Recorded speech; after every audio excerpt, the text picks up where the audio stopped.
Hey everybody, it's Rothbard's Disciple here. I know you guys are used to me making cryptocurrency videos. This one's going to be on philosophy, specifically on, free market philosophy, I guess, and what is sort of the hottest thing within, libertarian ethical philosophy, I guess. I don't know the exact wording, what I'm looking for here, but the hottest topic, the coolest new thing in libertarian philosophy is discourse ethics. Now, discourse ethics is the idea that you can find ethical values within the act of discourse or argumentation, and those ideas, because they're essential to argumentation, those ethical values, because they're essential to argumentation, they must also be essential to ethics, because in order to make an ethical claim, an ethical claim is an argument. So if your ethical claim invalidates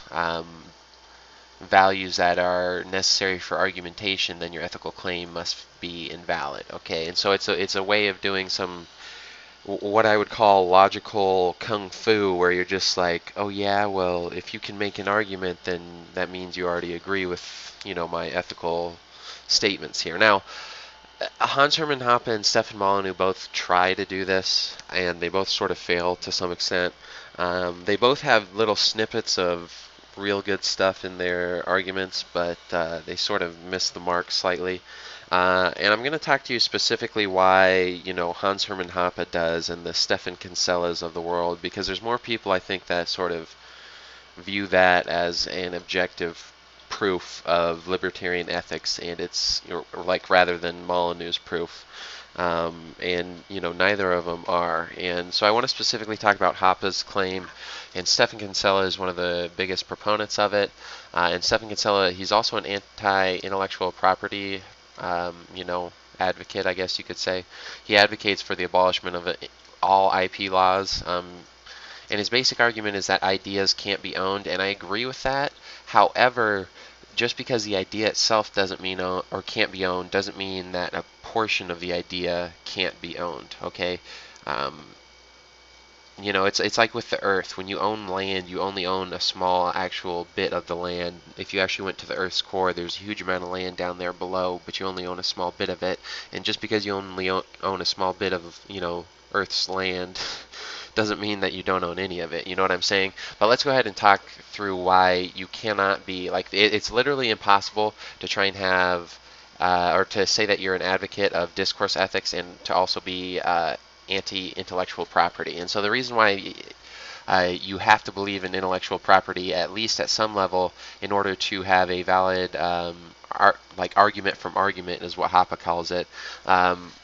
But you have to believe in intellectual property because discourse itself is just it's discussion. Okay, it involves ideas. Okay, and so you cannot derive property, because the libertarian ethic is completely based in property, and you cannot derive property rights from something that does not contain property rights. You know what I mean? So if ideas are not property, you cannot derive property rights from ideas. You know what I'm saying? So by definition, there is no such thing as an anti-intellectual property argument from argument. It cannot exist. To say that such an anti-IP argument from argument exists it's a performative contradiction, because by definition, if you're deriving property rights from ideas, that means that the fundamental values of property rights can be found in ideas. Okay, so it's a very simple thing. Okay, and another way to think about this is it's like you can't derive physics from non-physical objects, or I can't study gravity by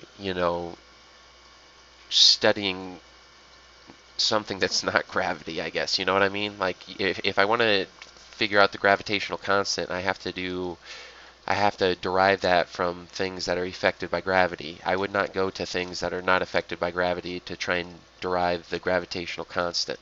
Okay, and so what Stefan Kinsella is trying to say is he's trying to say, hey, guess what? Ideas, they're not property. There's no such thing as property. There's no property relationship with ideas between people and ideas, or entities and ideas.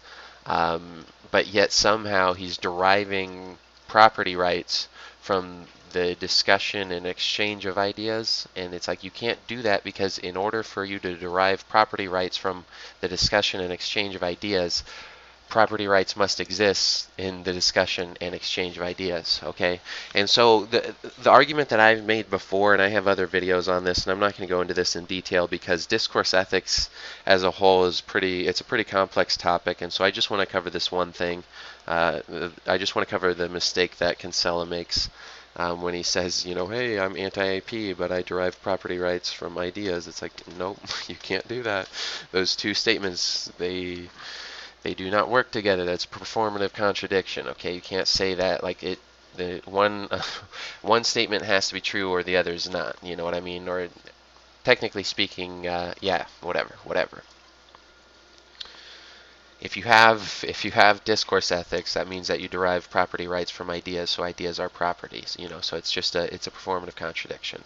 But anyways, the way that you validate, or you have a valid theory of discourse ethics, and you still recognize the idea that ideas themselves, for like a lot of what Kinsella says in his book, again, because a lot of people, they think when I'm criticizing Kinsella, I'm criticizing everything he says. No, I'm only criticizing the fact that he thinks that no ideas can be owned, like, or no aspect of ideas can be owned. Because if you look at argumentation itself, again, if we want to go back to discourse ethics and we want to derive property rights from discourse, because again, if you've ever read Hoppe's work, he's got a lot of essays and books on this, but he always sort of dodges, or like instead of deriving property rights from discourse, he derives it from self-ownership, okay? And so it's like, yeah, you can derive property rights if you agree with self-ownership, but that's not deriving it from discourse. Those are two separate things.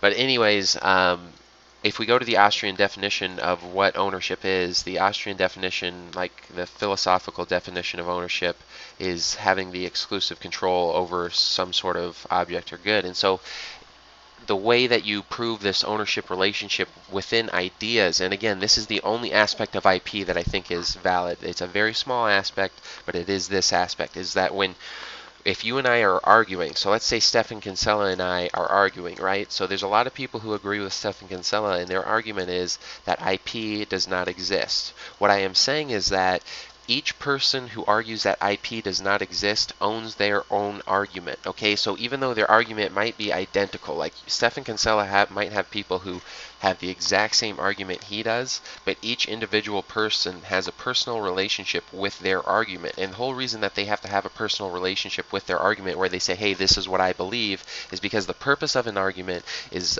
in order to arrive at truth. So that implies that each person can change their argument. So that means that even though these people might have the same ideas right at this at this moment, they might have the same argument as Stefan Kinsella, they can change it later, okay? And so that's the ownership relationship with ideas. It's not that, oh, hey, I own this idea that, you know, intellectual property is invalid. Stefan Kinsella can't say he owns that idea, but his argument is that intellectual property is invalid, and so he has, like, for the argument's sake, he owns that idea, I guess is what I'm trying to say. You own the argument as it relates to you because you can only have one argument. So whenever you're making some sort of claim, or whenever, you know, yeah, whenever you're making some sort of claim, there's a limited number of claims you can make because you can't contradict yourself, okay? So by definition, there's a scarce relationship there, and it's a very slight scarce relationship, and it's only a scarce relationship as it relates to fraud, because this mostly has to do with things like, you know, like, you can't pretend like, you know, you're something you're not to some extent. Like, you can't, I don't know. Most of IP, most of the things that are actually illegal under Austrian legal theory involving IP, they're actually fraud. It's not theft, okay? Theft doesn't really make sense because, again, you only own the relationship between yourself and the argument you're making. So the only thing someone can do is try and tamper with that relationship, and that's almost always a form of fraud, okay? So I just wanted to get that out there. I wanted to explain that. Hopefully that made sense to a couple people. I know I probably just confused a lot of people, and a bunch of people are going to, you know, comment below, because I'm going to post this on Twitter, but they're going to comment below and they're going to be like, oh, guess what? Ideas can't be owned. And it's like, yeah, I know that. I'm not making that argument. I'm making the argument that ideas, by definition, there's certain scarcity to ideas, so there can be an ownership relationship between yourself and an idea, you know, to some extent that you've created, because when you make an argument, you have to understand that argument, so you've to some extent created it. Even the people who argue the same argument as Stephan Kinsella and learned about Stephan Kinsella's argument from Stephan Kinsella, like because they understand it themselves, or I guess to some extent you have to say as long as they understand the argument themselves, it's a completely separate thing, and it's actually an argument that they have crafted themselves because they had to learn it.